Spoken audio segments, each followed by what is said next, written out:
Hello, everyone, and welcome to History Inscribed.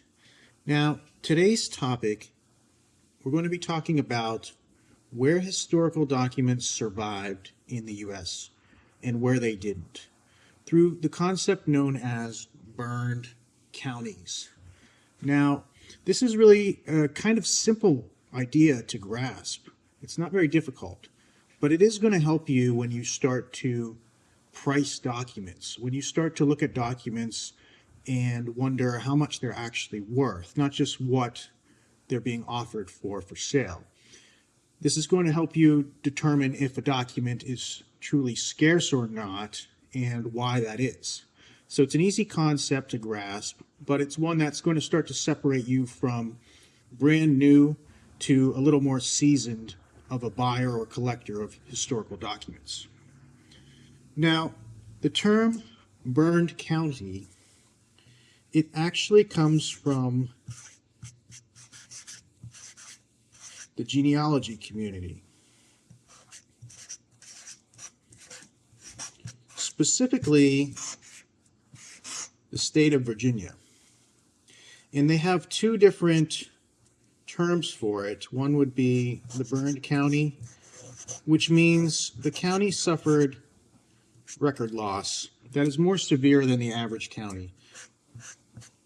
They also call some counties hopeless, meaning there's almost complete record loss before a time period. And so when this happens, either of these cases, it makes those surviving documents that you may find, no matter how small or mundane they may be, kind of the last record of the people who lived there during that time, at least. And this gives them a premium because just due to scarcity. So let's take a step back here. I think it would be helpful to talk about counties for a minute. We all know what counties are in the U.S. They are subdivisions of the states.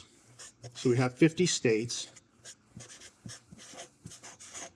And then within a state, you have a number of counties where they handle the next level of government down. The number of counties can vary greatly. For example, in Texas, they have 200 plus counties. And in Delaware, they only have 3. So it depends a lot on how they set up the state. The eastern states tend to have more counties because the East developed first. And in some states, they wanted everyone to be able to ride to the county seat where the county government was, the largest city usually, within one day. So the counties were set up so you could ride your horse there in one day. Out west, that was less of an issue because the West developed later and they had trains and so forth. So the counties tend to be bigger. But nonetheless, when we're talking about historical documents held at the county level, talking about a lot of land deeds,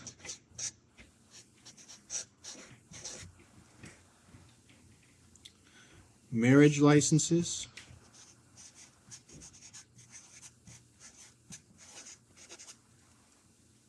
militia rolls, things like that.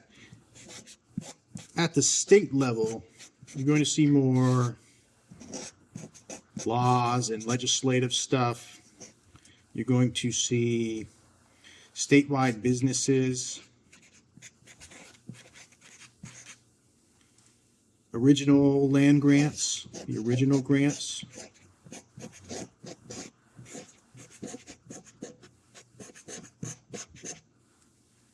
You may see statewide military service or muster rolls, especially Civil War era.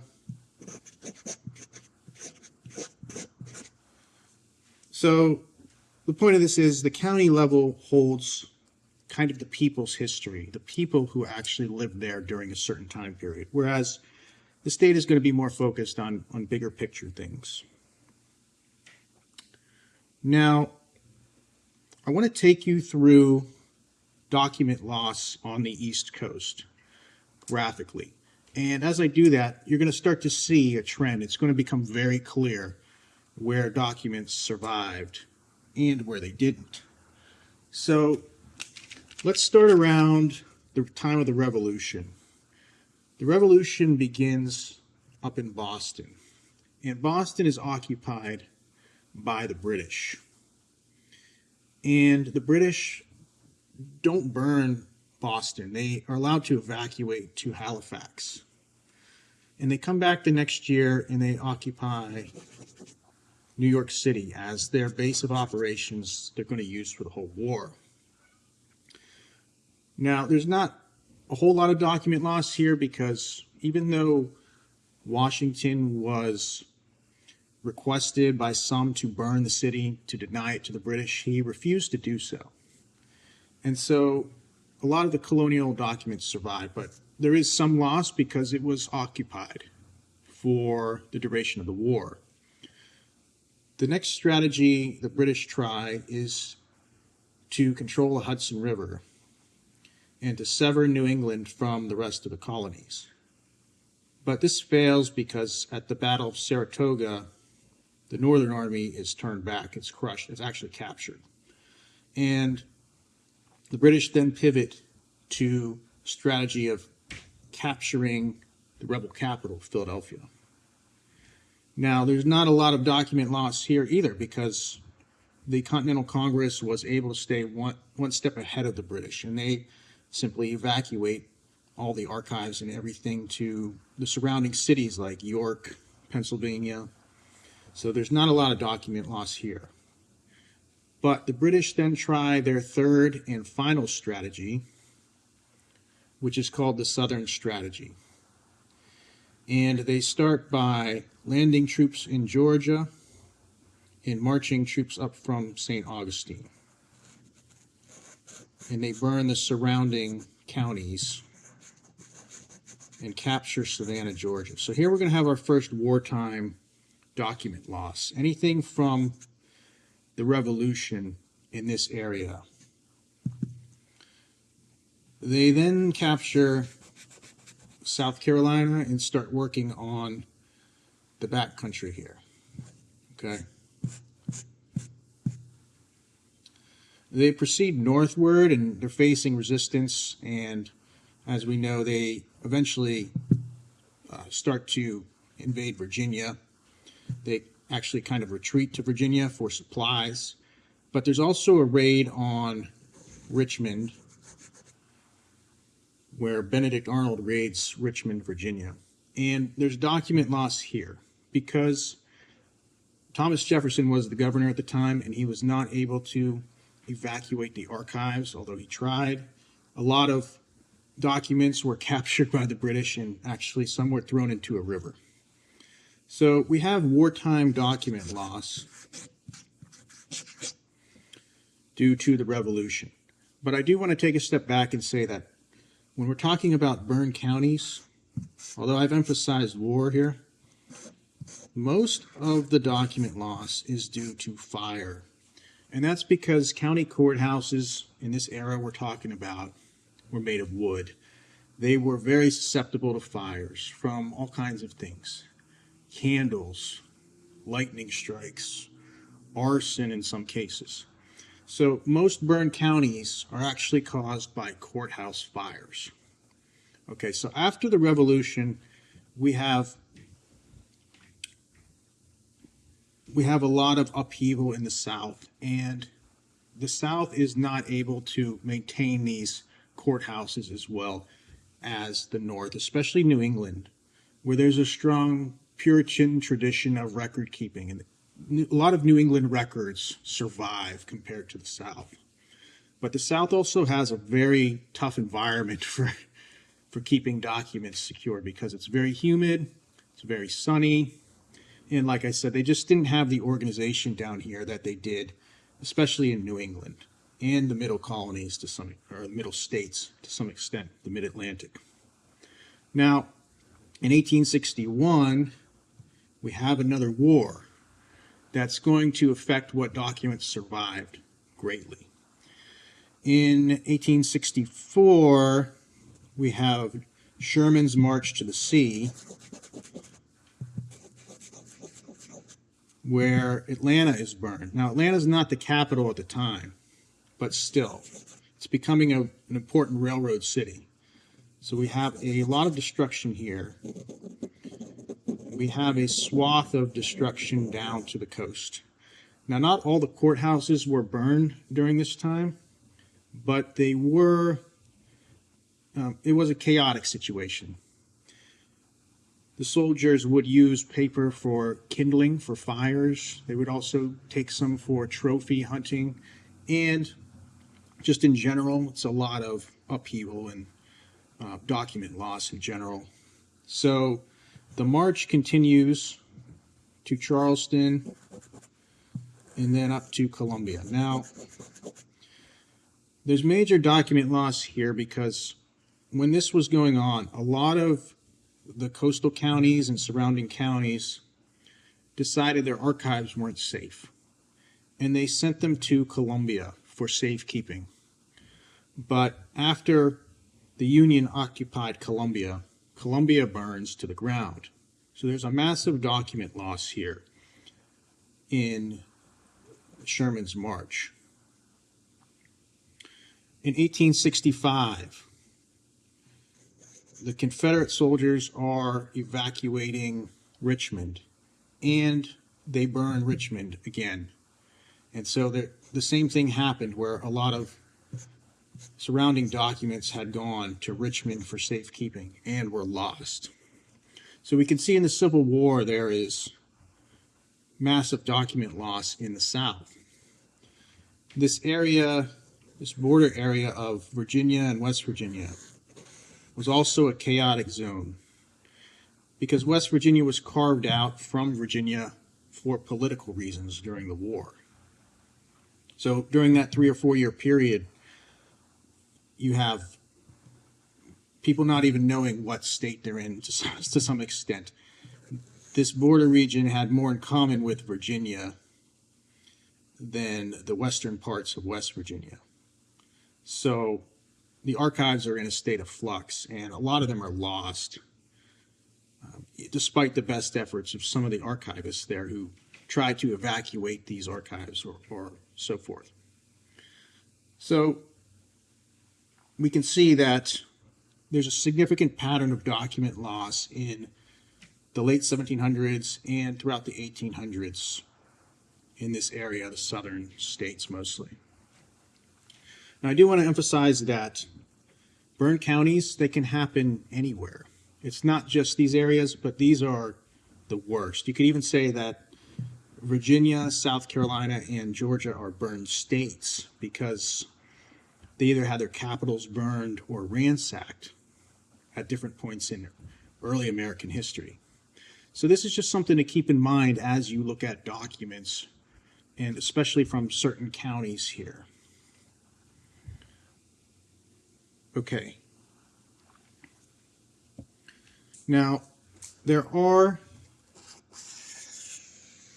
other areas of note, not just the South. One would be Chicago, because of the Great Chicago Fire in 1871. Another would be San Francisco, because of the earthquake there in 1906. And then another note would be the 1890 census. The 1890 census was lost due to a fire in 1921 in Washington, D.C. And there were 63 million records in that census, and only 6,000 survived. So because the census is taken every 10 years, it's mandated by the Constitution, anything from 1880 to 1890 did not survive at the federal level. So those records from the counties, from the states, Those are some of the only surviving records. Now, do you have to specialize in burn counties? Do you have to memorize every burn county? No, you don't. Because, to be honest with you, most counties have suffered record loss over the years to some extent. These terms are just looking at the extreme examples. But there are some that we can list that, yes, if you want to separate yourself from a total amateur document collector in this time period to maybe a little bit more advanced, that you should be able to recognize maybe off the top of your head. So these are some of the biggest. They are by no means the only. In Virginia, we have James City.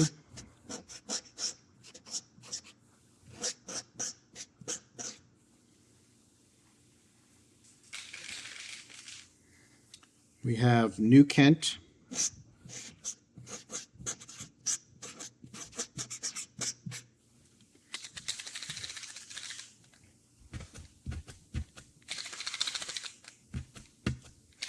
And we have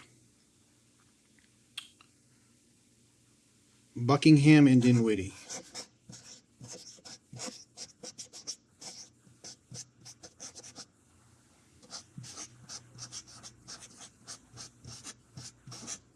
These are big-time burn counties in Virginia. In South Carolina, we have Colleton, Beaufort,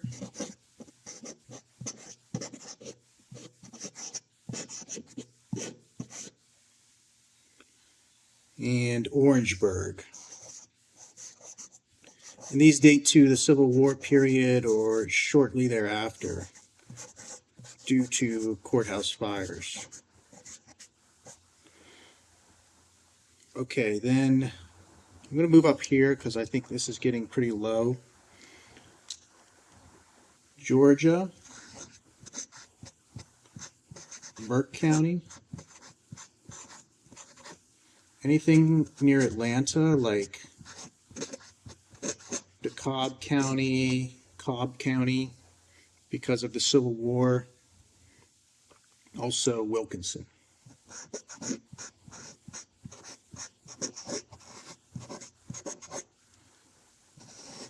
NC. Two big ones are Hertford and Pitt.